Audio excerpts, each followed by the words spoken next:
This is the car to restore. She's a beauty under all that rust. Let's get to work.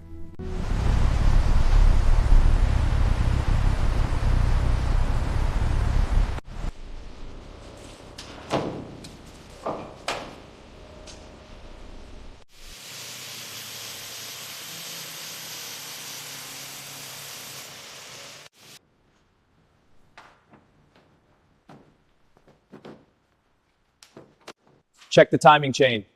On it. Looks worn. Okay, I'll check the belts. Got it.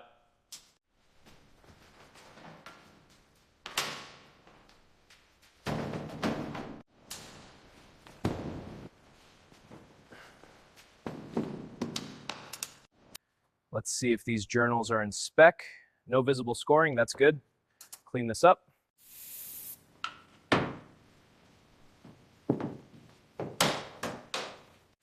All right, let's weld the frame. Got it, powering up. Watch the sparks, holding steady, looks solid. All right, lifting the fender panel. Got the wrench, coming to you. Hold it steady while I align.